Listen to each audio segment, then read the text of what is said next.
Welcome back to the class, everyone. Omicrons continue to be just about the most scarce resource in the entirety of the game. Most of us want a ton of them for Grand Arena, a few here and there for territory wars, maybe sprinkle one or two in for a raid occasionally, and really hope that we never need to touch one for galactic challenges. With all that being said, I want to take a look today and answer the question, which teams out there are good without needing an Omicron at all?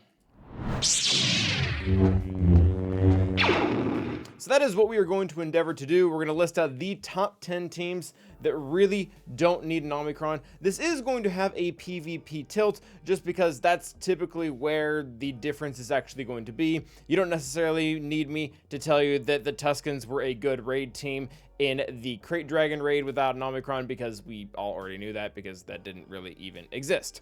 Furthermore, we are going to not really be talking about conquest characters at all. That's kind of a plus in this, and that wasn't really strategic. It's just that most of the conquest characters out there that are really good have several Omicrons and end up making their way into the list. We also won't be talking about Galactic Legends because it kind of defeats the purpose to talk about, or to try to avoid talking about a scarce resource while talking about the most expensive characters in game. Now, actually, into the list. First up, we have Tuskins. This is in no particular order, by the way. And Tuskins, it's really fun to be able to put them on a list. A lot of the times when we make these top 10 lists, we specifically aim for them to be about farming and what is most accessible, what is the cheapest. And Tuskins don't exactly line up on that because they're not used in that many game modes. And in addition to that, they do have some newer characters that require a lot of chirotech. But at the end of the day, they're a really good team that does not require you to apply any Omicrons to them. Granted, Tusken Warrior does get a little bit of a facelift in Territory Wars, but looking overall at JC from a 5v5 perspective, different from a 3v3 perspective, they pretty much slaughter anything that has a ton of turn meter when you're attacking that enemy team on defense. If you're going to leave them on defense, I really wouldn't recommend that unless you absolutely have to, just because you're then allowing your opponent to pick any team of the roster that doesn't really care about turn meter. For example, Qui-Gon Jinn, where they can come in and not just kill the men, but the women and the children too. So that being said, take them on offense. Find a team that gains a ton of turn meter, like Night Sisters, like Phoenix, like CLS, and just have a day with them. Next up is going to be Adrad, a somewhat similar team, and I realize he does have a Omicron on his leadership. You don't need it.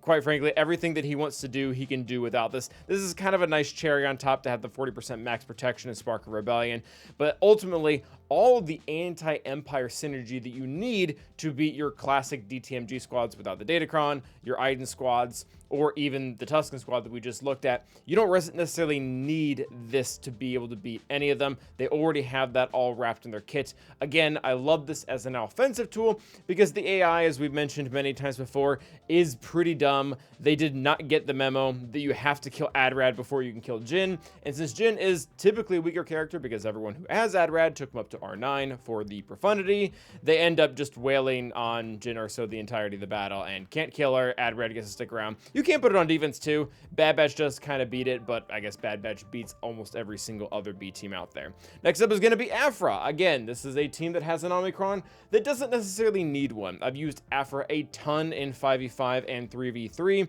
and quite frankly, you never really notice a difference from her overall performance, which should say something considering her Omicron only works in 5v5 at all. The ability that she has to be able to go before anyone immediately as the battle starts and then increase the enemy's cooldowns does come quite in handy. Not to mention, the squad that they paired her with specifically is pretty good. You have to have B21 to be able to unlock her, and once you do, he just does a ton of the work. We've talked about him before, that you typically want to take him to R7 before you take anyone else in the squad to R7, just because he's an amazing damage dealer. The squad isn't the best thing out there in the world, because it just, quite frankly, doesn't feel fully complete without their own dedicated tank that can do everything that Afra wants them to do. But they're still a really good squad, and you really don't need to invest any Omicrons to get them to do what they want to do.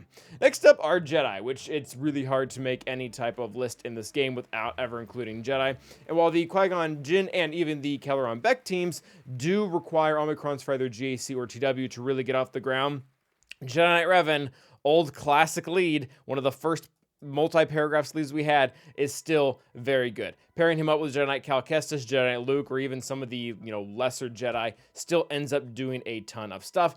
I feel like the squad never gets that much time in the limelight because you end up splitting your Jedi into multiple teams. But if you are willing to make one Jedi super team and then let Jedi Master Luke go do something fun with maybe a protection datacron, they actually can punch up and beat some really difficult stuff. There was a counter out there for a while that beat JMK using all of these.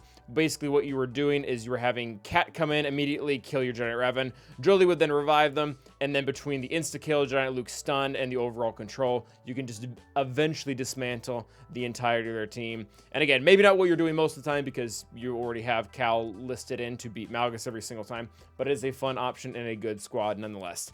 Next up is Bad Batch. Man, again, mostly when we do these videos, we're talking about squads that are easy to farm, that are accessible, they can punch up above their weight.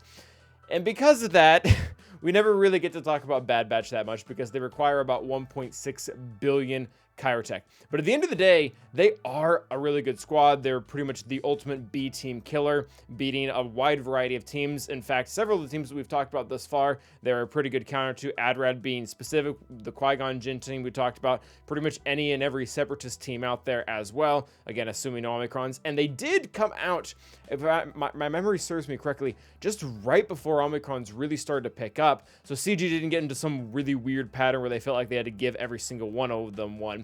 So really, they don't have, oh yeah, they must have come out right when Omicrons hit because Omega actually did get stuck with one because she came out just a little bit later. Anyways, not really important for my own history lesson, but overall, Bad Batch are a good squad. I realize they are expensive. The one other upside to them right now, and this really doesn't have anything to do with PvP viability, Omicron squad, what we're talking about, but they are mostly pilots for the Marauder.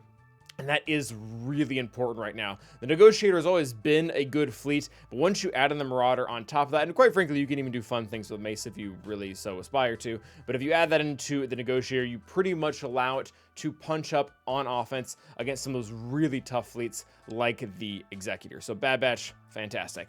Next up are going to be Imperial Troopers and CLS, and I love the squads. I do. But we have talked about these two squads so much. If you've watched any video of mine, you've seen me fanboy over the fact that they are amazing value and don't really need Chirotechs and don't really need Omicrons and work in a variety of game modes and lead into other farms, and it's great. It's great, but I've talked about it 20 times too many, so hopefully you've seen us talk about them by now. They're good. They apply. Awesome. Moving on. Ooh. Next up is going to be Maul. Now, I love this team, and mostly because it feels like CG just flat out gave us a gift with Imperial Super Commando. For those of you who are not aware, Imperial Super Commando got his unique enhanced, where they gave him a bunch of really deadly stuff with true damage between him and Gar Saxon, and they didn't put it behind any type of Omicron wall. And this is a bit weird because they have done the opposite of this quite a bit in the past, where they're like, oh,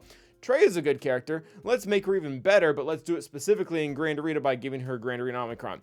With ISC, they just said, nah, and they decided to allow his kit to work in every single game mode, no matter what, and you don't even have to apply an Omicron to be able to use it in those game modes. Basically, it allows Maul to punch up and beat some higher stuff without even having to take away from some of the superior comps that he was originally, like taking Watt away from whatever team Watt wants to go with, or the light side Mando's away from maybe everyone's eventual Bo-Katan team. Overall, fantastic. Doesn't need to be this exact squad, and I realize not everyone is going to have Maul, but if you are working towards him and building this up and then using Lord Vader for something else, or maybe you don't even have Lord Vader, that is definitely a viable option. Next up is General Skywalker. Kind of falls into the same category as CLS and Imperial Troopers.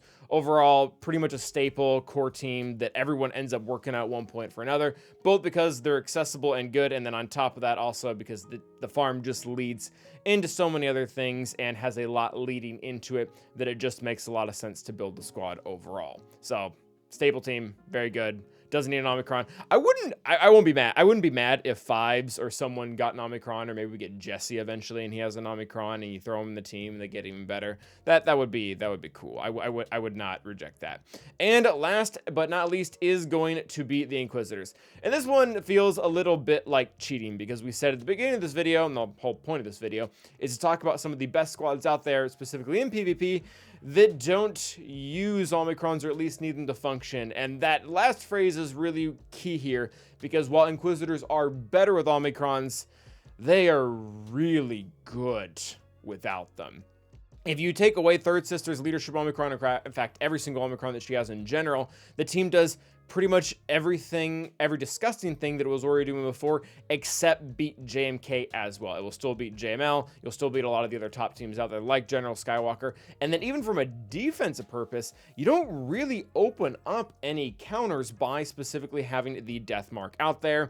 In fact, it can make one of the counters that most people don't use, granted, a little bit easier, where you have this fun trick where you use Fennec lead, you bring in Bam and the other Mando. You actually use the death mark against them by putting damage immunity on yourself, cleansing yourself, and then they get stuck behind a taunt. I learned that from my good friend Canada Fett, who kind of theory crafted the counter. Anyways, enough about that. You do basically all that to say the Omicron isn't exactly essential to get the team to work in the same way that Starkiller or Malgus or Malicos would be, where the team really only is the team once you have that Omicron unlocked. That is just not true for Inquisitorius. Grand Inquisitor falls very similarly in that category when it comes to territory wars, but at the end of the day, the team still is going to kill plenty of stuff without any Omicrons applied. So that is going to be our list. Top 10 teams that just don't need Omicrons. Let me know what you guys think in the comments. Let me know of any teams that we missed. Until the next time, stay awesome.